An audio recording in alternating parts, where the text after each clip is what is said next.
Contra la filosofía alemana de Ángel Escamilla. Un ataque al irracionalismo solipsista germánico. El título es un fraude, pues este libro realmente intenta hacer una defensa de la literatura y la ciencia, pero el conflicto y la mentira son más atractivas y efectivas. Aquí intento desentrañar y exponer las razones para considerar al idealismo alemán a partir de la historia intelectual o historia de la filosofía como una expresión más del irracionalismo filosófico en representaciones tanto literarias como pretendidamente filosóficas. Expondré algunos autores como ejemplos de expresiones escritas que no podrían ser consideradas literarias, puesto que la literatura exige la ficción explícita donde el lector y el autor están de acuerdo en jugar con la representación de algo que no existe en el mundo operatorio. O bien que plenamente son literarias, pero cuya concepción, a partir de las nociones que son expuestas en las obras, coinciden con los elementos principales del irracionalismo.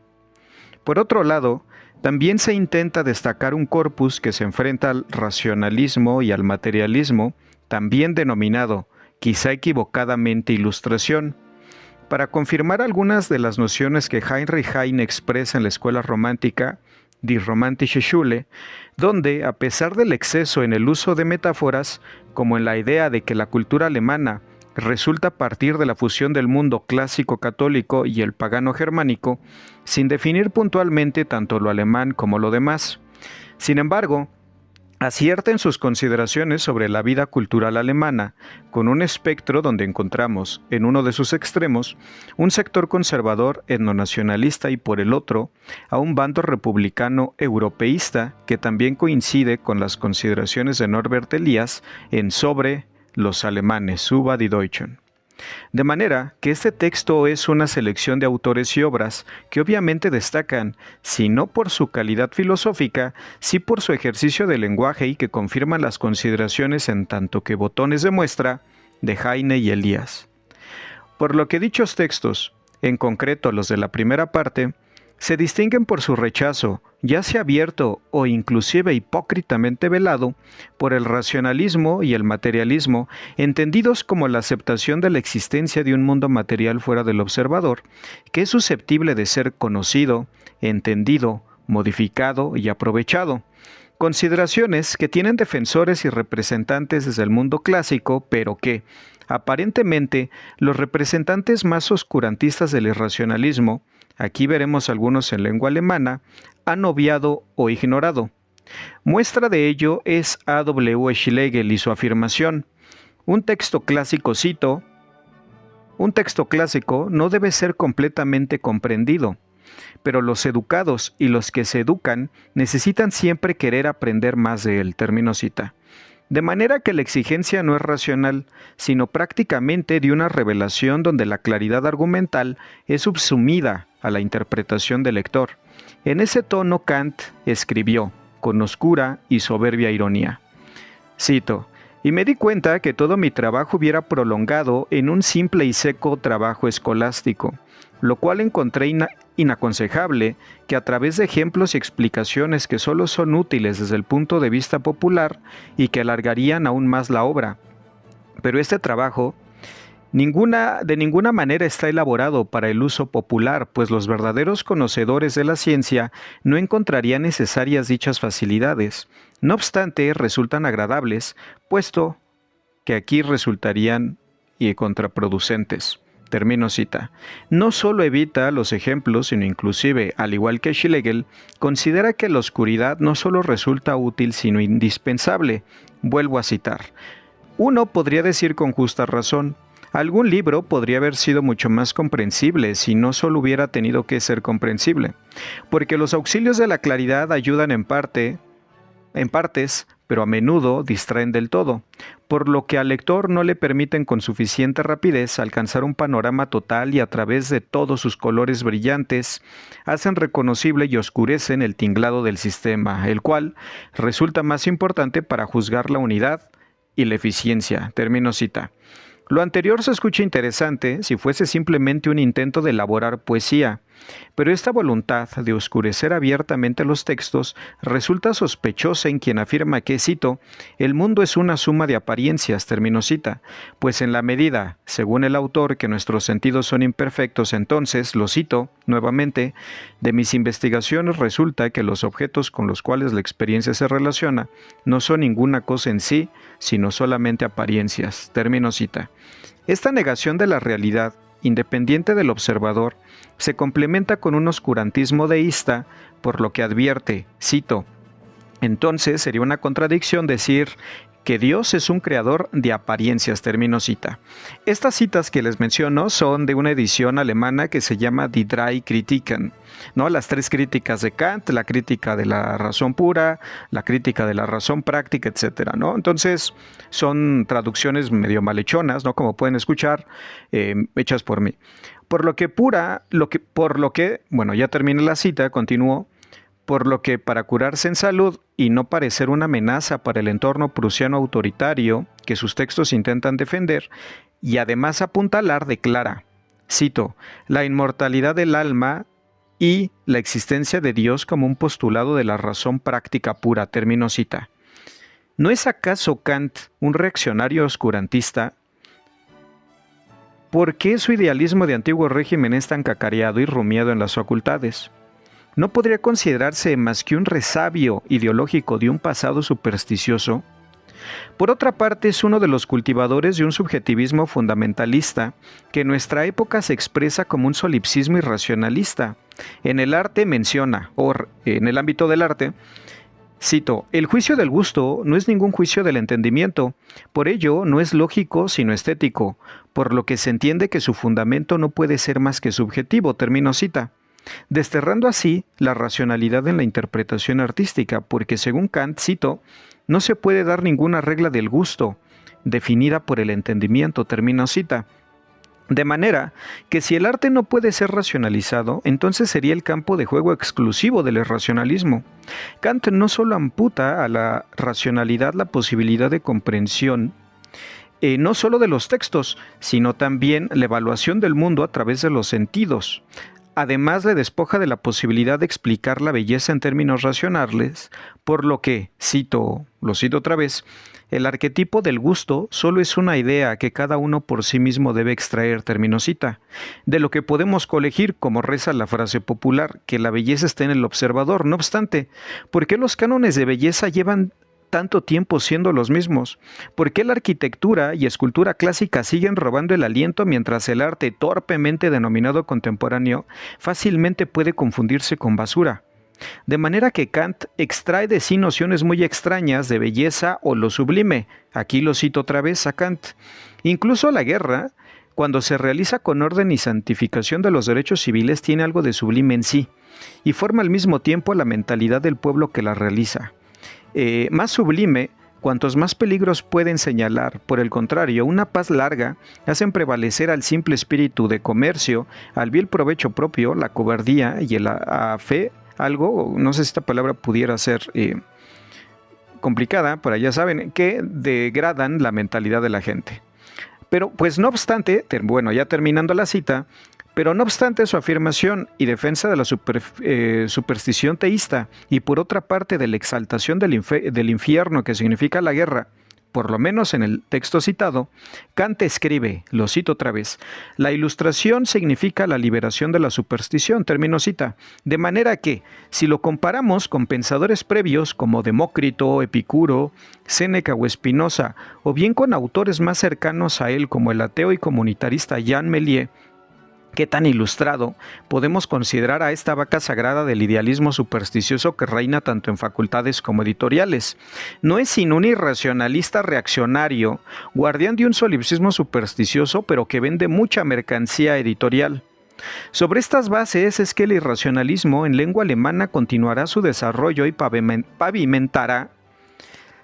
Es que están las letras muy pequeñas en esta pantalla y creo que ya necesito lentes. A ver, sobre estas bases es que el irracionalismo en lengua alemana continuará su desarrollo y pavimentará su descenso al, en palabras de Norbert Elias, colapso civilizatorio que protagonizarán tanto Austria como Alemania. Por ello, este texto se ocupa del irracionalismo en la Gran Alemania, la Großdeutschland, considerando aquellos territorios de habla alemana, además de los unificados por Prusia en 1871. Para contrastar la adoración por la oscuridad y la embriaguez de la metáfora, recurro a Heinrich Heine y su texto para una historia de la religión y la filosofía en Alemania, Zur Geschichte der Religion und Philosophie in Deutschland, donde expresa un aprecio por la claridad, no solo por cuestiones de comprensión lectora, sino por su vocación educativa. Aquí lo cito, al gran Heinrich Heine. ¿De qué le sirven al pueblo los graneros cerrados para los que no tienen ninguna llave? El pueblo tiene tanta hambre de conocimiento y me agradece por las piezas de pan que le comparto sinceramente. Termino cita. La oscuridad, el alejamiento de la sencillez y la soberbia del sabio es una simple especulación mía, quizá era vista por Heine como un obstáculo y además como un signo del absolutismo que imperaba en las tierras del Rin. Lo cito nuevamente. Yo no tengo esa timidez porque yo no soy ningún erudito. Yo mismo soy pueblo, no soy ningún erudito. No pertenezco a los 700 sabios de Alemania. Estoy de pie, con la multitud frente a las puertas de la sabiduría. Y si alguna verdad se ha colado por ahí y ha llegado a mí, es porque estaba a la distancia adecuada. La escribo con bellas letras sobre el papel y se las doy al tipógrafo, el cual las coloca en plomo y las entrega al impresor. Él las imprime y entonces pertenecen al mundo entero. Bien, también estas son traducciones mías, entonces por ahí si se andan medio mal hechas, ya saben, es totalmente mi culpa. Continúa el texto. Y así como sostendré en la escuela romántica, me refiero a Heine, afirma refiriéndose a los franceses. Empiezo cita. Nosotros estamos en la misma situación que vosotros antes de la Revolución, termino cita, e intenta explicar de una forma que hoy podríamos considerar defectuosamente antropológica, acudiendo al mundo precristiano. Lo cito. La creencia nacional en Europa, en el norte mucho más que en el sur, era panteística y sus misterios y símbolos se referían a un servicio de la naturaleza. En cada elemento se veneraban seres maravillosos y en cada árbol respiraba una divinidad. Todo el mundo de las apariencias era deificado. Termino cita. Pero lo que la cristianización tardía respecto al occidente europeo condicionó cierta identidad que se diferenciaba de los franceses en una familiaridad con el paganismo bastante peculiar, cruel y tosca. Cito nuevamente a Heine. Los demonios en vuestras fábulas y narraciones mágicas, es decir, la de los franceses, están saludablemente coloreadas y son tan puras en comparación con nuestros grises y muy comúnmente obscenos fantasmas canallas. Vuestras hadas y espíritus elementales de donde se han tomado de Cornwall y su Arabia están completamente naturalizados y un fantasma francés se distingue de uno alemán como un dandy que se pasea en el Boulevard Koblenz con guantes amarillos respecto a un cargador de costales alemán. ¿No? Aquí ustedes pueden ver los favoritismos de Heine hacia la cultura francesa. Continúo, por lo que, cito otra vez, todas estas historias ilustran la creencia y el carácter del pueblo alemán, termino cita. E impreso de ese paganismo tan característico que, cito, esta abominación no surge directamente a través de la iglesia cristiana, sino indirectamente a través de ella, que la visión panteísta de los alemanes ha reorganizado y transformado los santuarios del pueblo en demonios, termino cita, rasgo que incluso, según Heine, compartió Lutero, pues, cito, Lutero ya no creía en el milagro católico, pero seguía creyendo en seres diabólicos. Sus pláticas de sobremesa están curiosamente llenas de historias de artes satánicas, duendes y brujas, termino cita. No obstante lo anterior, Heine considera, cito, que Lutero no solo es el más grande, sino también el más alemán de nuestra historia, que en su carácter están representadas todas las virtudes y defectos de los alemanes. Termino cita. Y agrega, cito otra vez, él fue simultáneamente un místico soñador y un hombre práctico de acción. Termino cita. Para Heine, esa fue la característica de esa encarnación de los alemanes, la fusión entre el espíritu y la materia, entre la idea y la acción, entre el hecho y la palabra. Cito nuevamente, él dio al pensamiento también la palabra, él creó el idioma alemán. Lo hizo traduciendo la Biblia. Termino cita.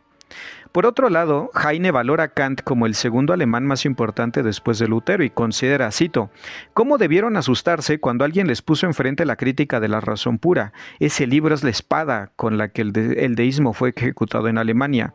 Termino cita. E incluso afirma que, cito, «incluso Immanuel Kant, este gran destructor en el mundo del pensamiento, al temido de Maximiliano de Robespierre superior ampliamente». Termino cita. Y me pregunto, ¿acaso para Heine estuvo Alemania tan atrasada que Kant representó un rompimiento con el antiguo régimen? Ya hemos visto que Kant no fue sino un farragoso oscurantista, pero concuerdo en que, cito, a Heine, Kant, a través del pesado y rígido estilo de su trabajo principal, ha ocasionado muchos daños, porque sus imitadores carentes de espíritu le imitan en esa característica y así surgió la superstición de que no se podía ser filósofo si se escribía bien. Termino cita. Una tara que invadirá el gremio, pongo entre comillas, filosófico y le mantiene tan lejos de la población general como barnizada de jerga frívola.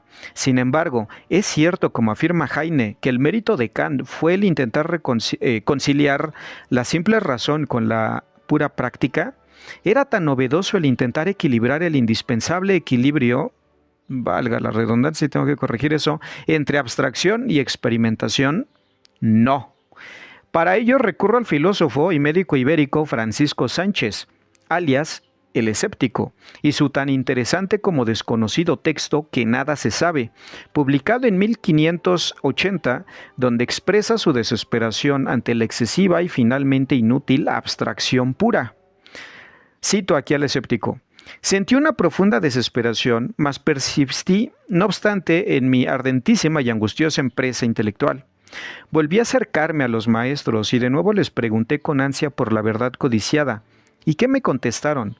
Cada uno de ellos se había construido una ciencia con sus propias imaginaciones o con las ajenas, de las cuales deducía nuevas consecuencias, más fantásticas aún, y de esas consecuencias artificiales inferían otras y otras, fuera ya de las cosas mismas, hasta dar en un laberinto de palabras sin fundamento alguno de verdad. Así, en vez de una recta interpretación de los fenómenos naturales, se nos ofrece un tejido de fábulas y ficciones que ningún cabal entendimiento puede recibir. Pues, ¿quién ha de comprender lo que no existe? Los átomos de Demócrito, las ideas de Platón, los números de Pitágoras, los universales de Aristóteles, el intelecto agente y todas esas famosas invenciones que nada enseñan ni descubren, si no es el ingenio de sus artífices. Recuerden, esto es del siglo XVI. Termino cita. Y propone un método para hallar la verdad. Pues, cito, en la República de la Ciencia, en el Tribunal de la Verdad, nadie juzga, nadie tiene imperio sino la verdad misma. Termino cita. No bastándole los conceptos ni la abstracción pura, es consciente que la verdad es una aspiración que no se vislumbra en un solo intento. Cito nuevamente. Y no por eso te prometo la verdad, pues yo la ignoro. Lo mismo que todas las demás cosas, únicamente prometo inquirirla en cuanto me sea posible para ver si sacándola de las cavernas en que suele estar encerrada, puedes tú perseguirla en campo raso y abierto. Ni tampoco tengas tú muchas esperanzas de alcanzarla nunca, ni menos de poseerla. Conténtate como yo con perseguirla. Este es mi fin, este es mi propósito, este debe ser también el tuyo. Termino cita. Por otra parte, es muy claro respecto al rol del lenguaje y su artificio. Inicio la cita. Yo hablaré con suficiente hermosura si hablare con suficiente verdad. Quédense las bellas palabras para los poetas, los cortesanos, los amantes, las meretrices, los rufianes aduladores, parásitos y gentes de Salaya que tanto se aprecian de hablar bien. A la ciencia le basta siempre, porque es lo único necesario, la propiedad del lenguaje. Termino cita. Porque el lenguaje por sí mismo presenta dificultades de por sí. Lo cito otra vez. Dices que tú defines esta cosa que es el hombre con esta definición, animal racional mortal. Niego, pues dudo nuevamente de la palabra animal, de la racional y de la otra. Definirás todavía estas cosas por los géneros y las diferencias superiores, según les llamas, hasta llegar al ente. Preguntaré lo mismo de cada uno de los nombres y, finalmente, del último, ente. De él ya sé menos. Termino cita. Y ante la insuficiencia del lenguaje puro se pregunta, Lo cito. ¿Cómo pues habrá alguna vez reposo en las palabras? Termino cita. Y adelantándose a bichos como Kant, expresa, lo cito, es definir lo oscuro por lo más oscuro, así engañan los hombres. Termino cita. Así entre adjetivos, neologismos y paja, lo cito nuevamente, no basta, no contentos los lógicos con las palabras simples para hacer la cosa más difícil, usan de palabras comunes añadiéndoles alguna diferencia, como para el hombre, animal racional mortal, cualquiera de las cuales es más difícil que la primera. Por donde hay muchedumbre hay confusión, y cuanto más amplias son las palabras, tanto son más confusas y oscuras. Termino cita, y agrega, cito otra vez, yo, contra su ignorancia confieso de buen grado la mía, y con más libertad descubro la suya, nada sé, pero menos ellos. Termino cita. Por otra parte, critica la experiencia pura como recurso único. Lo cito. Además, también es falso aquello de que la demostración engendre hábito científico. Del ignorante, pero apto para aprender, brota la ciencia, mas no así de la demostración que solo muestra la cosa que se ha de saber. Pues tal indica hasta la palabra misma demostración. Pues teoría y experimentación, bueno, ahí termino cita, pues teoría y experimentación son un binomio indispensable, lo cito nuevamente, de donde es fácil ver cuán necios son los que buscan de solos los libros toda ciencia, no estudiando en las cosas mismas, termino cita, y rechaza tanto los monismos como los fundamentalismos metodológicos haciendo defensa de la multidisciplina, cito nuevamente al gran escéptico. Y por esta misma razón, unas ciencias prestan ayuda a otras y cada una contribuye al conocimiento de las demás, a tal punto que ninguna puede saberse perfectamente sin las otras, y por ende, estas son obligadas a corroborar aquellas, y los sujetos de todas hanse también de tal manera que el uno depende mutuamente del otro y también cada uno hace mutuamente a los demás. Termino cita. Porque no hay un método único, sino un solo objetivo final, y a partir de ahí se constituye la labor del que intenta conocer el mundo. Lo cito nuevamente, solo a ello podría haber una ciencia, la de la naturaleza de las cosas, por la cual todas ellas serían perfectamente conocidas, ya que una no puede ser conocida perfectamente sin todas las otras. Las ciencias que tenemos son vanidades, rapsodias, fragmentos de observaciones contradictorias, lo demás, imaginaciones, artificios, fantasías, termino cita. Por otro lado, insiste en el tema del lenguaje, pues el uso del latín como exigencia de la comunidad científica de su tiempo no les resultaba muy útil. Recuerden, finales del siglo XVI. Lo cito. Y no se corrompen ni mudan perpetuamente las voces. No hay libros franceses y españoles en los que hallarás muchas palabras cuyo significado se ignora totalmente. No hay en latín muchas palabras anticuadas y no se inventan otras muchas todos los días. Lo mismo acontece con el estilo y otras cosas que se varían con el uso continuo y, al fin, tanta mudanza se hace que degenera todo y todo se hace diverso. Así pereció el antiguo idioma latino transformado ahora en el vulgar italiano, el griego del mismo modo. Y si algunos libros conservan todavía sobrevivientes ambas lenguas, difieren tanto de aquel antiguo esplendor y sentido, que si nos oyeran hablando su lengua, Demóstenes o Cicerón, se reirían. Termino cita. También conmina al lector ante la insuficiencia de las ciencias de su tiempo a innovar su método y trascender los lastres de su época. Lo cito. Construye otra ciencia, pues la ciencia de ayer es ya un montón de dislates. ¿Cómo afirmas, pues, que son eternas e incorruptibles? Y que no pueden ser de otra manera tus proposiciones, miserable gusano, que apenas sabes qué eres, de dónde vienes y a dónde vas. Termino cita. Sin embargo, el autor es muy pesimista en cuanto a la labor intelectual y el menosprecio del que es objeto en el ámbito práctico y económico. Al intelectual honesto, como un Sísifo dichoso, no le queda sino empujar por un aparente poco valioso y satisfactorio trabajo infinito. Cito al gran escéptico. Se desprecia la doctrina, y las togas ceden a las armas, las lenguas se subordinan a la gloria, los pensadores son despreciados. ¿Por qué, pues, nos consumimos? No lo sé. Así lo quieren los hados. Termino cita. Y regresa a su propuesta de equilibrio ante la experimentación y la abstracción. Cito, finalmente, si quitas lo que hay en nosotros o es hecho por nosotros, el más cierto conocimiento es el que se hace por los sentidos, y el más incierto de todos es el que se hace por el discurso, pues este no es verdaderamente conocimiento, sino tiento, duda, opinión, conjetura, de lo cual síguese que no es ciencia el que se obtiene por silogismos, divisiones, predicaciones y otras parecidas acciones de la mente. Termino cita. y aparentemente hubiera coincidido con Kant. Lo cito. Pues de los accidentes puede haber perfecto conocimiento, menos todavía. Por un lado, ayudan a saber porque son percibidos por los sentidos. Por muchos lados perjudican, a saber, porque los mismos accidentes no llegan a nosotros, sino tan solo sus imágenes y finalmente porque engañan muchas veces al sentido. Termino cita. Y enuncia categórico. Cito. ¿A qué proseguir? Nada más cierto que el sentido, nada más falso que él, termino cita, pero insiste en su desconfianza ante aquellos que prescinden de la experimentación. Lo cito nuevamente. Así, los falsos investigadores de la naturaleza, que a espaldas de la realidad no saben sino repetir, como papagayos, lo que en los libros hallaron escrito, ignorantes seguramente de lo que dicen, termino cita. De manera que los intentos de equilibrar la abstracción y la experimentación, uno de los aparentes logros kantianos, fueron bastante tiempo atrás desarrollados también por Sánchez. No obstante, es un autor marginado y prácticamente desconocido en una academia dominada por el pensamiento anglosajón y francés. Por lo menos, en el ámbito mexicano reinan Hegel, Kant y otros tantos idealistas, sin mencionar la santurronería reaccionaria de la Escuela de Frankfurt, lo que arrincona al materialismo que apenas asoma la cabeza con Marx, pero que resulta falseado por intelectuales orgánicos y marxistas de cátedra que parasitan al Estado burgués. No obstante, vayamos a las raíces y definamos parte de este irracionalismo al que también se le denomina romanticismo, y para ello recurro a Gerhard Kaiser. El romanticismo, de Gerhard Kaiser, ahí el libro que utilizo es Literarische Romantik, ¿no?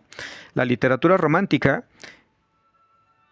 Y lo cito, ¿no? Aquí, el romanticismo de Romantique, de aquella corriente cultural paneuropea que comienza en la década de 1790 y dura casi medio siglo, es culpable de regodearse en una inadmisible inmundanidad. Termino la cita.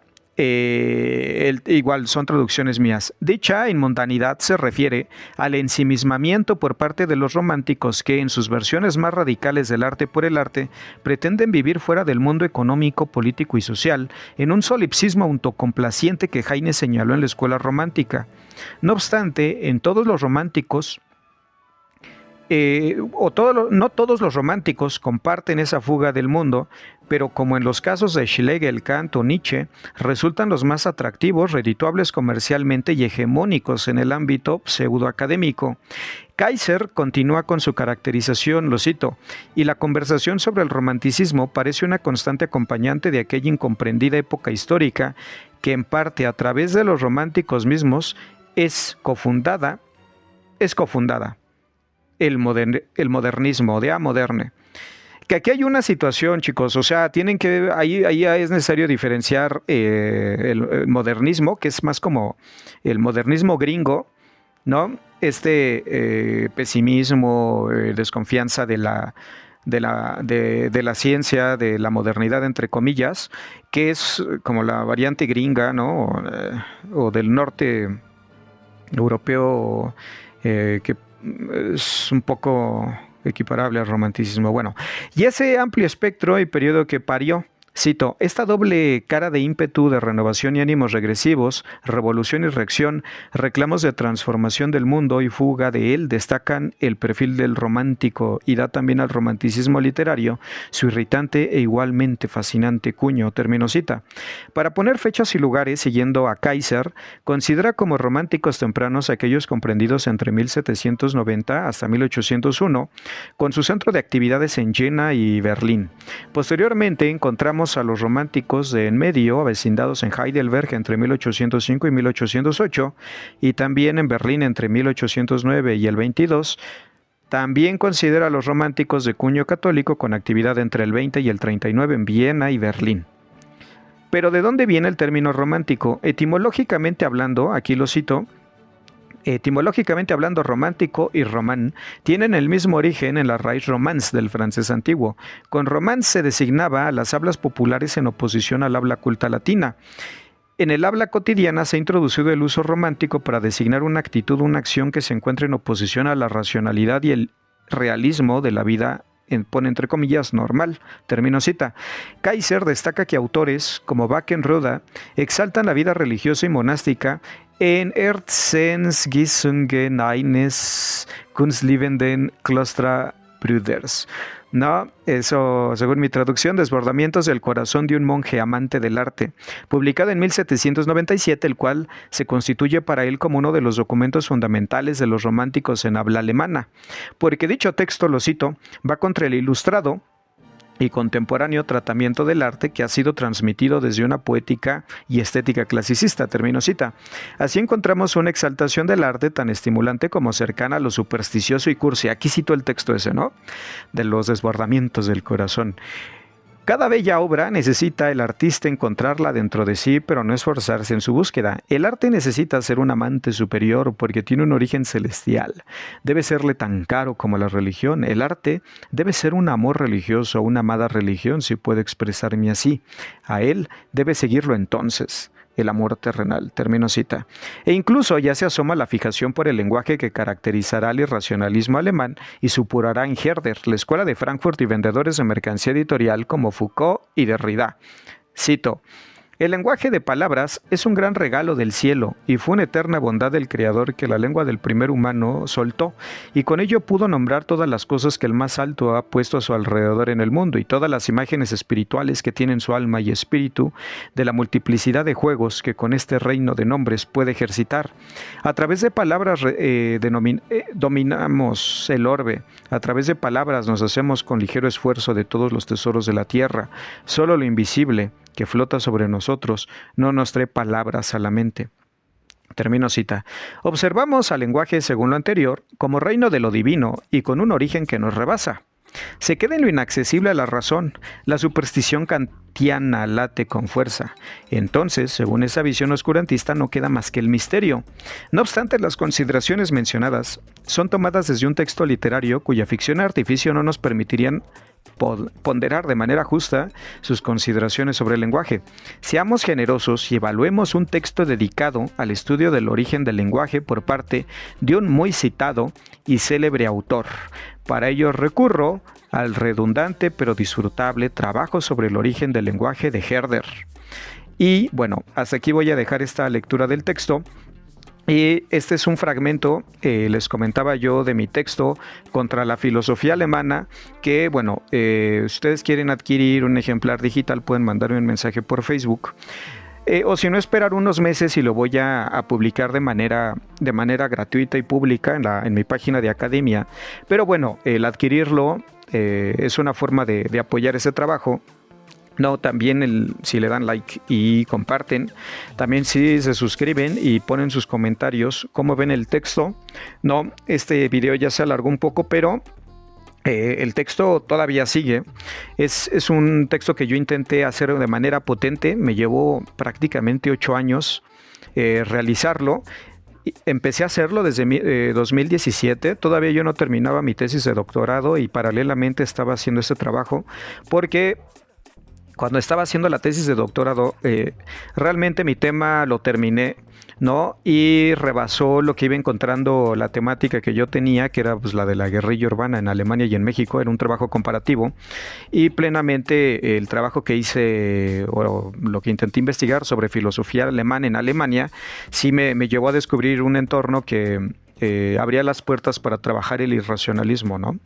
Y pues intenté leer lo más que pude, encontrar lo más que pude, rastrear cosas, ¿no? Y bueno, me tomó un año escribirlo, ¿no? Fueron como 6, 7 años de estar leyendo, haciendo notas y bueno, finalmente todo el año pasado me dediqué a escribir, también a dar clases, a enseñar alemán, ¿no? Y a hacer este texto. Entonces, espero que les llame la atención, que lo disfruten y bueno, cuando si quieren adquirirlo, les decía yo, se los paso. No, es un costo bastante económico, que les guste, 100 pesos, ¿no? El PDF, 100 pesos mexicanos, $5, ¿no? Entonces es un costo bastante accesible. Pueden escribirme por Facebook y bueno, o por correo también, envíenme un correo, ahí está en mi página de YouTube y pues les agradezco mucho su atención y muchas gracias.